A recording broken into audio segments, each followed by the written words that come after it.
Hey everyone, this is Chris and Sandy back with the Chris and Sandy Show. We get up close and personal with some amazing guests throughout the entertainment industry. And today, like I say on every episode, we got a great one for you. Who do we have? Yes, we have Briana Moir with us today. She was born and raised in Pennsylvania and started singing at an early age. Her first cover of Bradley Cooper and Lady Gaga's song Shallow surpassed 1 million views in its first 90 days. Wow. She also had a viral TikTok hit with her version of Whitney Houston's I Believe in You and Me that surpassed 1 million views in its first 24 hours. And we're excited to have her on the show today. Yes. So welcome to the show. Thank you. Thank you so much for having me. So I always like to start the show out the same. And I know you're in Nashville right now, right? Yes. I'm Yes. actually in the studio. I'm recording today. So Oh, wow. Yeah, we just came from Nashville. We drove back to Savannah 2 days ago. Yes, we were there for 5 days. So he's there for 5 nights. So. Do you like it in Nashville? We're planning on moving there. So I do too. Love it. I love it here. And our little 9-year-old, which you'll hear from him later, he absolutely loves he's Nashville. in love with Nashville. Big time. If we decided not to move to Nashville next year, he would be a little upset. Oh, yes. So as you know, we're in a crazy time with COVID and all that. So how has COVID affected what you do? And what have you done this past 18 months to kind of maneuver through it?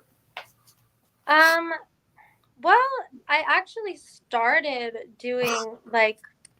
really taking music seriously during COVID. Oh, wow. So it actually helped me in a certain way, not with performances. I haven't done any of this yet, but I guess you took the plunge.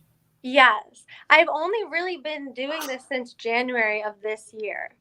Oh, wow. Yeah. So I can't really say that it's affected what I've been doing just because it's kind of all I know, really. Yeah. You know, I've always been singing, but I've only really started taking it seriously. Oh, wow. So, now hopefully, I'm planning to do some shows in the fall time, live shows. Mm-hmm. And hopefully those don't get affected by COVID because I know it's kind of coming back a little bit. Yeah. Mm-hmm.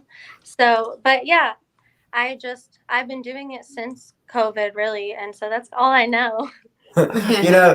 That's kind of what we do with the show because we started the show January of 2020. So a couple months before COVID. Yeah, a couple months before. And our original plan was, 100 interviews first year. We thought if we could do that, it'd be a great foundation for the first year. And then COVID happens.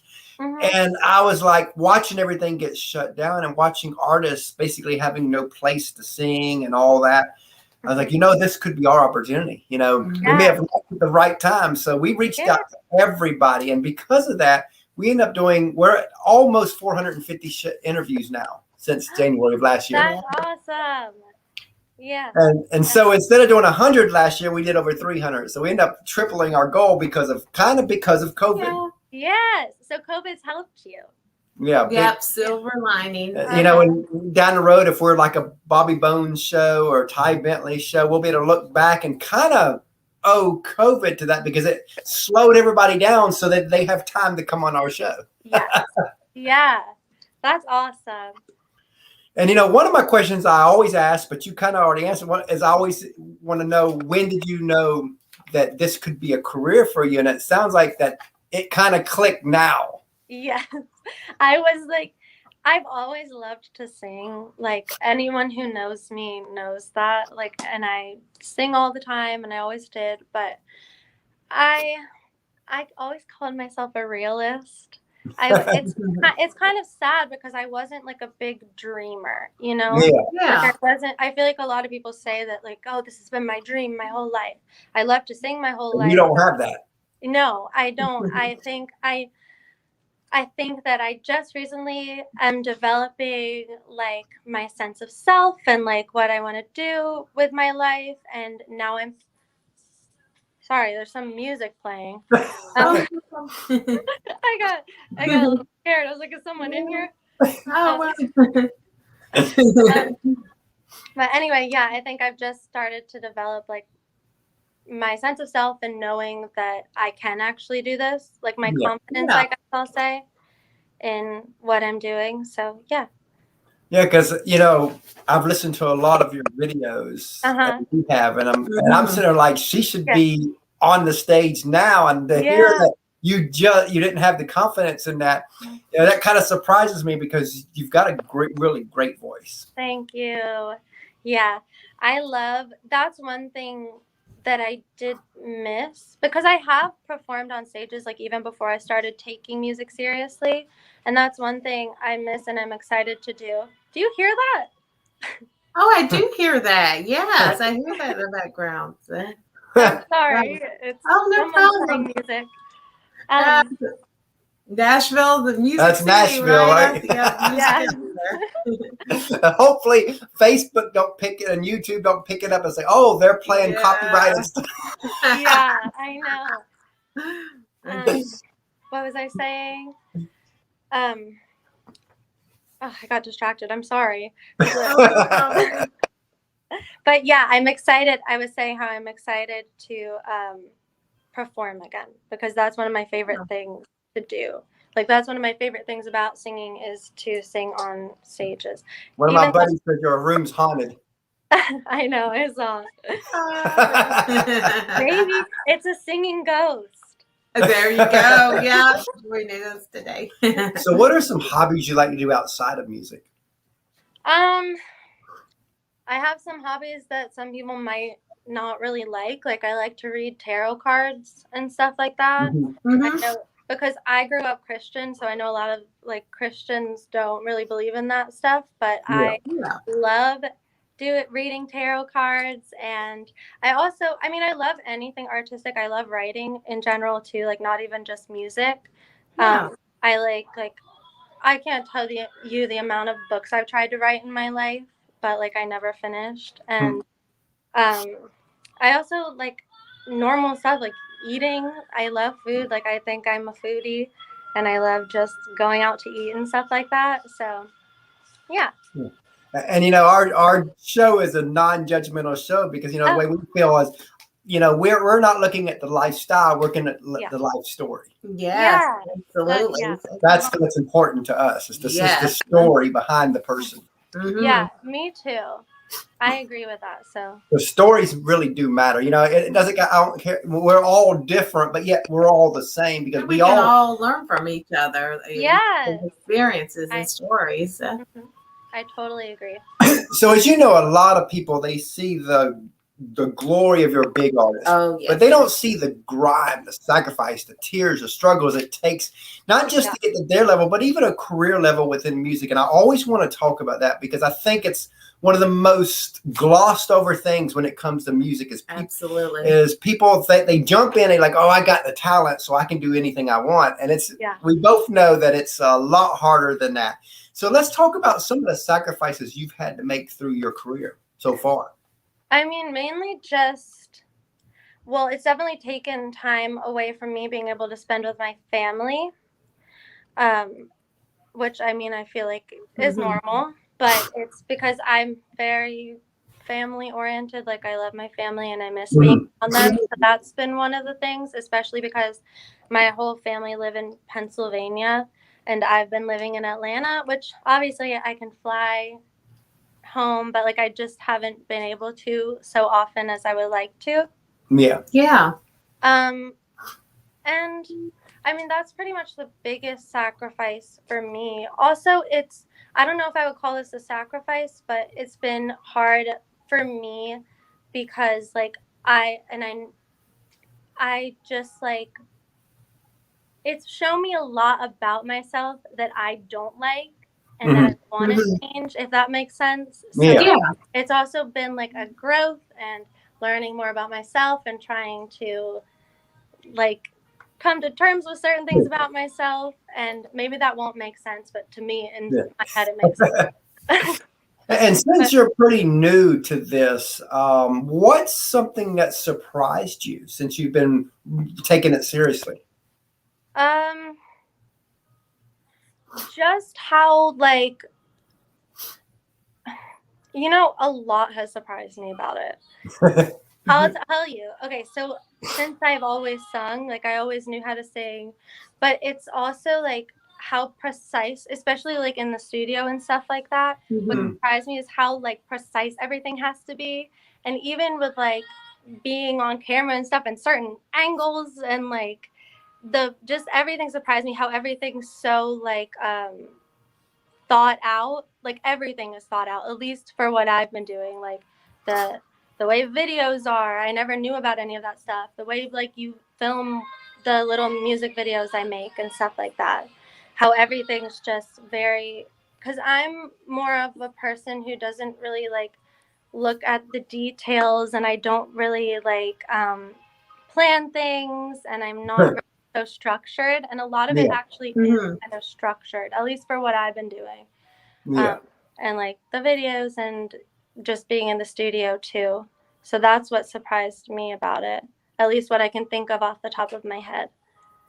That is awesome. So let's look at the other side, the wow moments. What are a few moments where you're like, wow, I got to do that?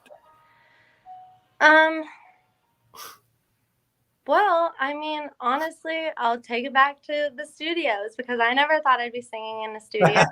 Like I think that's definitely a wow moment. Also, like when my TikTok video started getting views, and like I started getting followers, and when the video with me and Dave got 1 million views, stuff like that is always just like a okay. Yeah, we can still hear that music. I know. I'm sorry. It's the ghost. Yep. Yeah. There we go. Well, we'll tell YouTube and Facebook the ghost did it. Yes. The ghost. So, as you know, a lot of people, they see the artists, but they don't see the teams behind them. And in our opinion, the teams never get the love they deserve. Yeah. So take a few moments just to tell us about the team that helps you be who you are. Well, my biggest team member is Joseph, who is my manager, and he's actually the one who found me and started like, he's helped me a lot to believe in myself. He also does, like, he's really good at business stuff, and I'm not good at that. I don't know like about it at all. So he handles all that stuff. So he's the biggest, like, he's really my only team member. Like, it's just me and him kind of doing all this stuff. So yeah, that is awesome. And it doesn't matter if you got one team member or 300 like Justin Bieber says he has. A team is a team, and without the team, you can't do what you do. Yes, I totally agree. And speaking of teams, we have a third co-host, our little 9-year-old. Yes, we do. So Sandy's gonna go get him real quick. Okay. And we've got a 2-year-old daughter that when she gets older, she'll be plugged into the show too. So hopefully down the road we can have a foursome here. Yes, that would be awesome. Yeah, I'm so excited. I love kids. So maybe our 9-year-old eventually, when he gets 13, 14, will be running the camera systems for us. Yes, that would be awesome. Because, we are a family affair show. Which I love. Hi. Hi, Briana. What's your favorite food? What's my favorite food? Yes. That's a good question. Honestly, I love everything. I would say chocolate. I know it's not really a food, but definitely chocolate. And what's yours? Mine is pizza. I love pizza. What kind of pizza? Pepperoni, sausage, and supreme. Oh, I love pepperoni pizza. So what's your favorite TV show? Honestly, right now I'm watching The Walking Dead, which I actually really like. You have a favorite TV show? Yeah, mine is SpongeBob. I love SpongeBob too.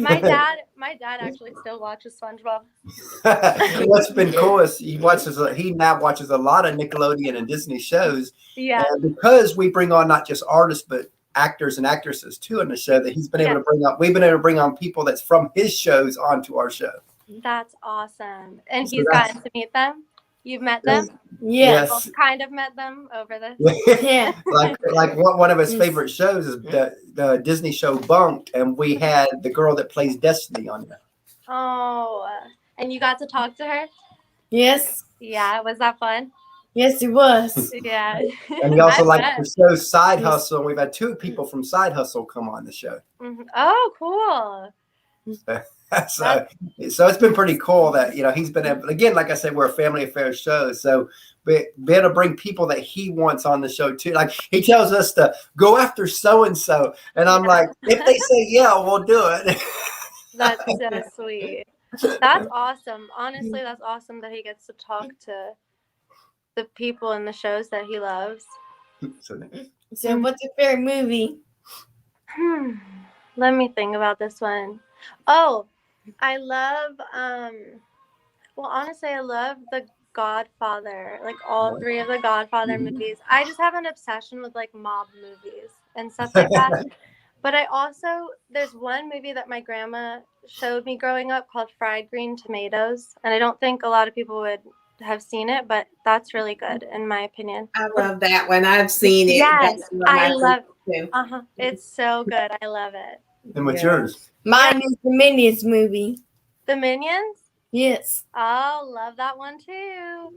It's so good. My sisters are 20 years old, but they have like a shirt with Minions on them with like with pineapple hair. But Bye. Oh, that's cute. Yes. Bye. Oh, bye. It's nice to talk to you. Yeah, he's been, we've done, like I said, almost 430 interviews, and he's probably been in 410. Yeah. He's been in pretty much most of. He's been over 400 of them for sure. Mm-hmm. Since we homeschool him, he's been able to be part of it. Yeah, it works. That's awesome. So if you could co-write with any artist, who would it be? Honestly, modern day probably, and it's funny because I don't even listen to her, but Taylor Swift. Oh, wow. Just because obviously she's such a good, and with TikTok, I've seen a lot more about her. Yeah. And like, I just know she's a really good writer. So I think that would be interesting to see what she's actually like when she's writing songs and stuff like that. Yes. What are some sources of inspiration for you? Maybe cliche, but like people wise, my mom and my grandmother, like the women in my life, they inspire me because they're just very hardworking, and like my mom's just like such a strong woman, and that's what I aspire to be like. So yeah, I think they're the biggest sources of inspiration for me. Music wise, definitely I love Whitney Houston, all of her music. So she's probably one of my biggest musical inspirations. I just love her. So yeah. Yeah. Just like I was surprised when I seen scrolling through your stuff and I seen you doing a Whitney Houston song. I was like, you've got to be strong to do that. And I listened. I was like, okay, she is. I love her. Yes. And how would you describe your music to someone who hasn't heard it yet? Okay. That's a good question that I've been kind of wanting to answer, not with you, just in general. Because I started doing pop, and then we decided to take a turn, and now I'm going to be singing more like ballads. So I'd say more of like a ballad singer now. Okay. Awesome. Makes sense. Yeah. And what would you like your legacy to be as an artist? What would you like to be most known and remembered for? Probably I'd like to be known for helping as many people as I could. That's what what my main goal is. If I can reach people through my voice who I'm able to help, I think that would be the legacy I'd want to leave behind, is just how many people I was able to help, or in my terminology, heal with my voice. Love that. I love that. Yeah. And if you could relay any message to your fans and followers, what would you want to say to them? I would want to say thank you so much for liking me, because thank you so much. And I love you. Love that. So if you had a friend of yours and they felt called to music, and they just know they're supposed to do this. What advice would you give them to kind of help guide them the next couple of years so they don't go through all the pitfalls that maybe you've had to? I would say, okay, the biggest thing I would tell them is, well, number one, I would say amazing, because it is amazing that they want to do that. And then I think what I wish I had known and what I would tell them is like to kind of develop their own like sense of what they want their music to sound like and what they want, what image they want to portray, because that was something I struggled with. Like I love so much, so I would tell them to pick one thing really to go with, like a specific lane, rather than like me just popping all over the place trying to do everything. So yeah, that's probably what I would tell them. Now, back in 2016, we interviewed Kelsey Ballerini before she was Kelsey. Or I guess 2015. Yeah, 2015. That's before she was Kelsey, so to speak. Yes, and one of the questions I asked her was where she wanted to be in 5 years. And I always like to tell this story before I ask the guests that same question, because the answer she gave us back then is almost a T of what she's living right now. She knew where she was going. She did. Yeah. So knowing that, and I know you said earlier, being a dreamer was actually the hardest thing for you, but now that things have changed a little bit, where do you want to be in 5 years? Honestly, I will be happy if I am just able to like myself, but because right now, like when I'm going to perform, I'm going to be opening for people. I think my biggest goal in 5 years from now is to just be able to like book shows and stuff myself, like as me as a headliner, and just be able to like, you know, fill a theater or whatever and have them just all be okay with seeing me and be able to, you know, do that. So I think that's my goal for 5 years from now. Yeah. That is awesome. We definitely love that. So tell everybody how they can reach out to you as we close out. Oh, well, I have an Instagram. It's at Briana Moir. You can DM me. Also, if you want to get in touch with my manager, you can email him. All that stuff's in my bio on Instagram. So I'd say the best way to find me is just through Instagram, which is at Briana Moir. And you know, we really enjoyed having you on the show today. We look forward to having you back down the road. Thank you so much for having me. It was really nice to talk to you. Same here. You have a great day. Thank you so much. You too. Thanks. Bye. Bye.